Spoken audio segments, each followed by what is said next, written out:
کمرے کی فضا بوجھل تھی.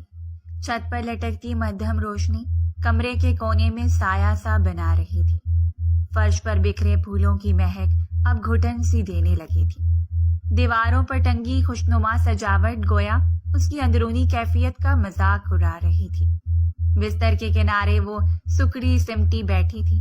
ہاتھوں میں پہنی چوڑیاں ایک ایک کر کے اتارتے ہوئے اس کے آنسو گالوں پر بہہ رہے تھے. یہ نکاح خوشیوں کا دن نہیں تھا بلکہ زنجیر کی طرح اس پر ڈال دیا گیا بوجھ تھا. وہ راضی تھی لیکن نکاح سے پہلے جو حقیقت اس کے سامنے بیان کی گئی تھی اس نے اس کا دل کرچی کرچی کر دیا تھا. اس کو یقین نہیں آ رہا تھا کہ جس انسان سے وہ محبت کرتی تھی وہ انسان اس سے بدلہ لے رہا ہے. اس نے چوڑیاں اتار کر انہیں ایک طرف رکھا اور گھٹنوں میں چہرہ چھپائے سسکیاں دبانے لگی. دل بری طرح ٹوٹ گیا تھا. اس کو سمجھ ہی نہیں آ رہا تھا وہ اپنا آپ کس طرح سنبھالے.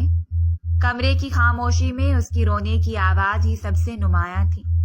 چند لمحے بعد اچانک کمرے کے دروازے کے ہلنے کی سی آواز نے اس کی سانسیں روک دی تھی. اس نے کہا تھا وہ آئے گا اور وہ آ گیا. اس کی جان حلق میں اٹکی تھی. دل کی دھڑکن جیسے لمحے بھر کو رک سی گئی تھی. اس نے ڈرتے ڈرتے پلٹ کر دیکھا تو سامنے زارون خان کھڑا تھا. جس بات کا ڈر تھا وہی ہوا تھا. اس کی آنکھوں میں سرد اور خطرناک چمک تھی.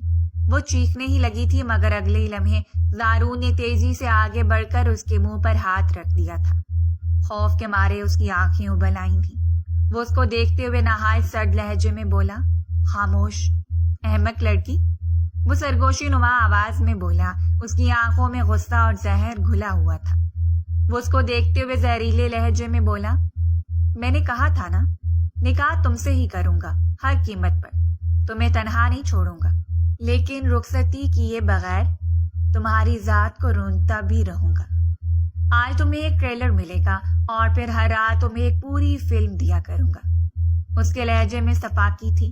وہ خوف سے کانپ رہی تھی. آنکھوں سے آنسو بے قابو ہو کر بہہ نکلے تھے. وہ اس کو دیکھتے ہوئے بولا ہاتھ ہٹا رہا ہے. آواز بلند کرنے کی جرت کی تو یاد رکھنا مجھ سے برا کوئی نہیں ہوگا. یہاں رہنے والے مکین مجھ سے بہت محبت کرتے ہیں.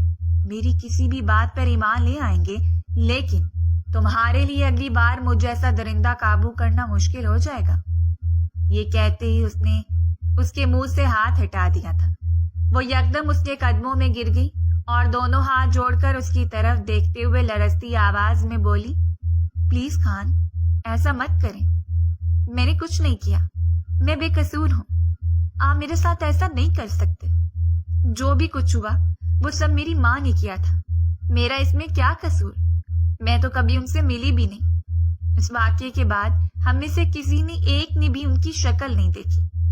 وہ کتنی بار مجھ سے ملنے کے لیے آئی لیکن میں نہیں ملی اور نہ ہی ملنا چاہتی ہوں. آپ جو کہیں گے میں ویسا کروں گی مگر پلیز خان میری ذات کو مت روندیے. اس کی آواز بھیگ چکی تھی. میں آپ سے بہت پیار کرتی ہوں. آپ اچھی طرح جانتے ہیں. پھر آپ میرے ساتھ ایسا کیوں کر رہے ہیں؟ محبت کی اتنی بڑی سزا نہیں دیں خان. زارو نے نیچے جھک کر اس کا چہرہ اوپر کیا. اس کی آنکھوں میں سختی تھی مگر لبوں پر ہلکی سی مسکراہٹ جس میں تلخی چھپی تھی. وہ اس کو دیکھتے ہوئے بولا تم اس عورت سے ملو یا نہ ملو سزا تمہیں ہر قیمت پر ملے گی کیونکہ تم اس عورت کی بیٹی ہو جس نے میرا پورا خاندان تباہ کیا تھا. اس رات کے لیے میں نے برسوں انتظار کیا ہے. آج میرا انتقام پورا ہوگا. وہ ہر لفظ پر زور دیتے ہوئے بول رہا تھا. پہلے اس نے ہمارا خاندان برباد کیا اب میں اس کی بیٹی کو تباہ کروں گا. تم بے قصور ہو یا قصوروار یہ میرے لیے اہم نہیں.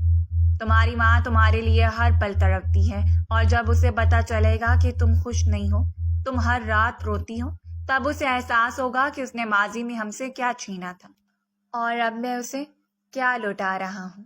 وہ پھوٹ پھوٹ کر رونے لگی. خدا آپ کو کبھی معاف نہیں کرے گا خان اگر آپ نے میرے ساتھ کچھ بھی غلط کیا.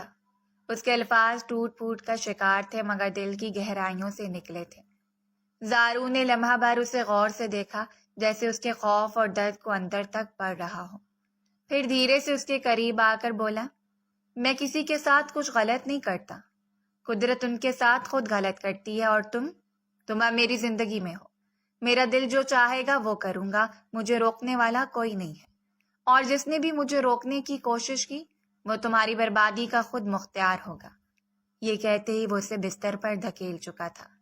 کمرے کی نیم تاریک فضا میں ایک عجیب سا سکوت پھیلا ہوا تھا۔ کھڑکی سے آتی مدھم روشنی نے دیواروں پر نرم ساکس بکھیر رکھا تھا۔ وہ بستر کے کنارے بیٹھا اسے تک رہا تھا، جیسے اس کے وجود کی ہر جنبش کو اپنی آنکھوں میں قید کر لینا چاہتا ہو۔ وہ گھبراہٹ سے چادر کو اور مضبوطی سے اپنے گرد لپیٹ گئی تھی۔ رک جائیے پلیز، اس کی لرزتی آواز میں التجا تھی، مگر آنکھوں میں وہ لرزاں احساس جھلک رہا تھا جسے الفاظ میں بیان نہیں کیا جا سکتا تھا۔ وہ قریب آیا اور بے اختیار اس پر جھک گیا تھا اور اپنے لبوں کی نرمی اس کے رخسار پر بکھیرنا شروع کر دی تھی۔ اس لمس نے اس کے سارے وجود کو بے اختیار سا کر دیا تھا۔ تمہارا اور میرا رشتہ صرف لفظوں کا نہیں ہے طوبا، یہ میرا حق ہے اور تمہاری حقیقت بھی، وہ دھیرے سے بولا، اور آج میں تمہیں محسوس کرواؤں گا ہر قیمت پر۔ وہ تھمی، سمٹی، مگر رک نہیں سکی۔ اس کے دل کی دیواریں ٹوٹتی جا رہی تھیں، آنکھوں کے گوشے بھیگ گئے تھے، مگر اس بار مزاحمت کمزور پڑ گئی تھی۔ اس نے چادر کے اوپر سے اس کے لرزتے ہاتھ تھام لیے تھے اور اپنی قربت کی شدت سے اسے یقین دلانا شروع کر دیا تھا کہ وہ اس کی ہو چکی ہے۔ وقت ٹھہر سا گیا، دھڑکنوں کی آوازیں کمرے کی خاموشی میں صاف سنائی دے رہی تھیں۔ وہ ہچکیوں سے رو رہی تھی، اس کو روک رہی تھی، لیکن وہ نہیں رکا تھا۔ اپنا آپ اس پر ظاہر کر کے وہ خود کو وقت کا فرعون مان رہا تھا، اس بات سے بے خبر کہ زندگی اسے کتنا بڑا انعام دینے والی ہے۔ پوری رات وہ اس پر حاوی رہا تھا۔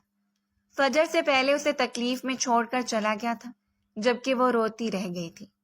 کمرے کی کھڑکی کے پردے ہوا کے ہلکے جھونکوں سے ذرا ذرا سا سرک رہے تھے۔